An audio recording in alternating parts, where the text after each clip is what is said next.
History Secrets.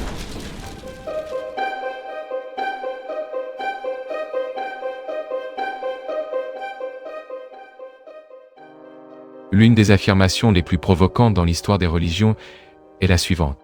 Jésus n'aurait pas fondé le christianisme. Selon cette interprétation, le véritable fondateur du christianisme institutionnel aurait été Paul de Tarse. Cette idée apparaît dans des débats académiques et historiques sur la manière dont les religions se transforment au fil du temps. Et elle soulève une question fondamentale. Quel était réellement le message original de Jésus ? Certains chercheurs suggèrent que les enseignements de Jésus présentaient des caractéristiques proches des traditions mystiques anciennes, en particulier des courants que l'on appelle aujourd'hui gnostiques. Le gnosticisme n'était pas une seule religion organisée. C'était un ensemble de courants spirituels qui mettaient l'accent sur la connaissance intérieure. Le mot aga, gnose, you signifie exactement cela. Connaissance profonde ou spirituelle. Selon cette vision, de nombreuses traditions religieuses fonctionnaient à différents niveaux d'enseignement. Une couche publique, une couche interne et une couche secrète. La couche publique contenait des enseignements moraux accessibles à tous. Des messages sur la compassion, le pardon et la justice. Dans les évangiles canoniques, on retrouve beaucoup de ces messages. Par exemple, le sermon sur la montagne, « Heureux les pauvres en esprit, car le royaume des cieux est à eux ». Ces paroles présentent une éthique radicale. Elles valorisent l'humilité, la générosité et le soin des plus marginalisés. Mais certains textes anciens suggèrent qu'il existait aussi des enseignements plus profonds destinés à des disciples proches. Parmi ces textes figure ce que l'on appelle l'Évangile de Thomas, un manuscrit découvert en 1945 dans la région de Nag Hammadi, en Égypte. Ce document fait partie d'une collection d'écrits gnostiques qui offre des interprétations différentes des enseignements de Jésus. L'une des phrases les plus connues de cet évangile affirme « Il y a une lumière à l'intérieur de l'être humain, et si cette lumière brille, elle illuminera le monde. » Ce langage suggère une vision spirituelle fondée sur la transformation intérieure. L'idée que chaque personne possède une étincelle divine. Selon les traditions gnostiques, la connaissance de cette étincelle permettrait à l'individu de transcender la réalité matérielle. Beaucoup de ces idées présentent des parallèles avec des philosophies anciennes, comme le platonisme, et aussi avec des traditions spirituelles orientales. Dans certaines versions de la pensée gnostique, l'univers matériel est vu comme imparfait, ou même comme le résultat d'une erreur cosmique. Dans ces récits, il existe un principe divin suprême, appelé dans certains textes la monade ou Eyege Langyo. À partir de ce principe émergent différents niveaux de réalité spirituelle.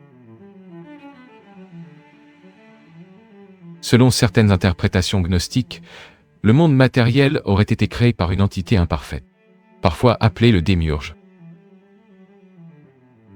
Cette entité ne comprendrait pas pleinement la réalité divine supérieure, et créerait donc un monde marqué par la souffrance et l'imperfection. Dans ce monde, cependant, les êtres humains porteraient des fragments de la lumière divine originelle. La mission spirituelle serait de reconnaître cette lumière intérieure, et de rechercher une connaissance permettant de retourner à la réalité divine. Dans ce contexte, Jésus pourrait être interprété comme un maître spirituel venu révéler cette connaissance.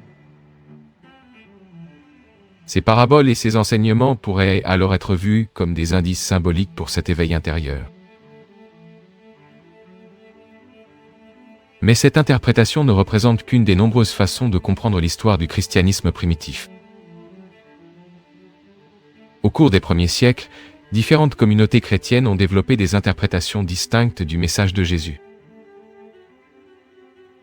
Certaines mettaient l'accent sur la connaissance spirituelle intérieure, d'autres sur la foi, la rédemption et le salut. Progressivement, l'une de ces interprétations est devenue dominante, celle associée aux écrits de Paul et à la théologie développée par les premières églises chrétiennes. Cette tradition mettait l'accent sur l'idée que Jésus était mort pour racheter les péchés de l'humanité, et que sa résurrection offrait le salut à tous ceux qui croyaient. Au fil des siècles, cette vision est devenue le noyau du christianisme institutionnel. Pendant ce temps, de nombreux courants gnostiques ont été considérés comme hérétiques, et leurs textes ont disparu, ou n'ont été préservés que dans de petits cercles. La découverte des manuscrits de Nag Hammadi au XXe siècle a ravivé l'intérêt académique pour ces traditions oubliées. Aujourd'hui, les chercheurs continuent de débattre de la manière dont ces différents mouvements ont contribué à la formation du christianisme. Ce débat révèle quelque chose d'important sur l'histoire des religions. Elles n'apparaissent presque jamais déjà prêtes et définies.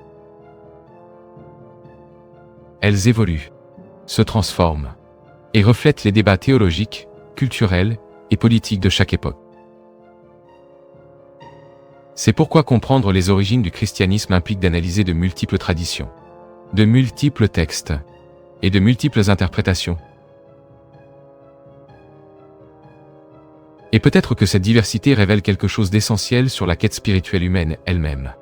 Une quête continue de sens, de vérité et d'une compréhension plus profonde de la réalité.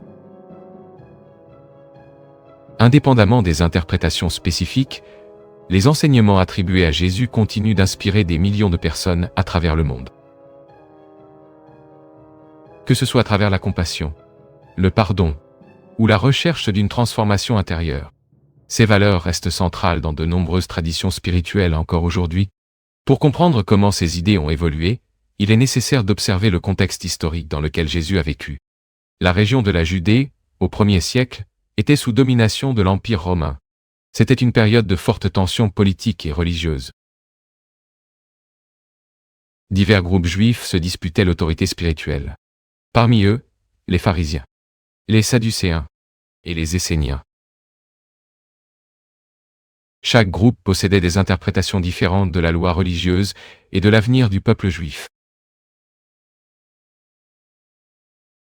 En même temps, de nombreux juifs croyaient que le monde approchait d'une transformation profonde. Ils attendaient la venue d'un Messie, une figure qui restaurerait la justice et libérerait le peuple. Dans cet environnement d'attente apocalyptique, des prédicateurs et des prophètes apparaissaient fréquemment. Certains annonçaient des réformes religieuses. D'autres prêchaient des changements politiques. Jésus apparaît dans ce contexte comme un maître itinérant, quelqu'un qui enseignait à travers des paraboles, des histoires simples avec des significations profondes. Ces enseignements attiraient des disciples, mais suscitaient aussi la méfiance des autorités religieuses. De plus, tout mouvement populaire pouvait être perçu par les Romains comme une menace politique potentielle. Pour cette raison, les dirigeants religieux et les autorités romaines réagissaient souvent rapidement face à des figures considérées comme agitatrices. Selon les récits traditionnels, Jésus a été arrêté à Jérusalem, jugé et condamné à la crucifixion. La crucifixion était une punition réservée par l'Empire romain aux crimes graves, en particulier la rébellion ou la menace à l'ordre public. Mais quelque chose d'inattendu s'est produit après sa mort. Au lieu de disparaître, la mémoire de Jésus a commencé à s'étendre. Ses disciples ont commencé à diffuser ses enseignements et à interpréter sa mort comme un événement de signification spirituelle profonde. Dans de nombreux cas, l'exécution d'un leader religieux peut renforcer l'impact de son message. Le martyr transforme la figure exécutée en symbole. Un symbole d'injustice, de courage ou de révélation spirituelle.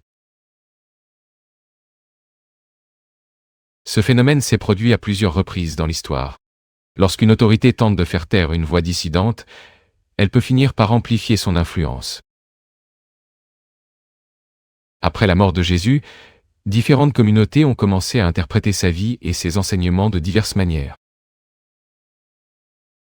Certaines mettaient l'accent sur son rôle de maître spirituel, d'autres sur son rôle de Messie rédempteur.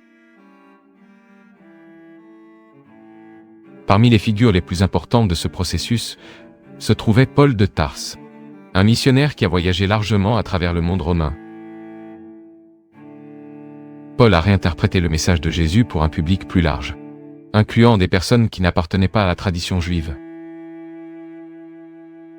Ses écrits mettaient l'accent sur l'idée de salut universel, la croyance que la mort et la résurrection de Jésus offraient la rédemption à toute l'humanité.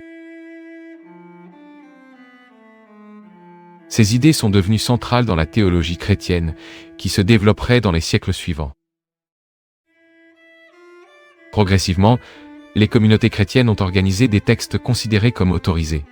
Ces textes formeraient ce que nous connaissons aujourd'hui comme le Nouveau Testament. D'autres écrits, comme de nombreux textes gnostiques, sont restés en dehors du canon officiel. Néanmoins, ces textes conservent des perspectives alternatives sur les premiers siècles du christianisme et aident les historiens à comprendre la diversité des idées présentes à cette époque. Le processus de formation d'une religion institutionnelle implique des choix, des débats théologiques et des conflits d'interprétation. Avec le temps, certaines interprétations deviennent prédominantes, tandis que d'autres restent comme traditions parallèles.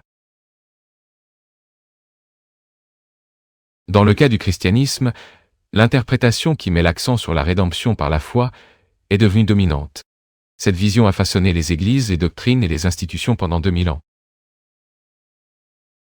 Mais l'intérêt contemporain pour les textes gnostiques montre que de nombreuses questions restent ouvertes. Les questions sur le sens original des enseignements de Jésus, sur la manière dont différentes communautés ont compris son message, et sur la façon dont les idées religieuses évoluent au fil du temps. Ces discussions ne diminuent pas l'importance historique ou spirituelle du christianisme. Au contraire, elles révèlent la richesse et la complexité de ses origines. Car toute tradition religieuse est aussi une histoire humaine. Une histoire de recherche, d'interprétation et de transformation à travers les siècles. Peut-être est-ce précisément cette capacité d'adaptation qui permet aux religions de continuer à influencer les sociétés pendant tant de siècles.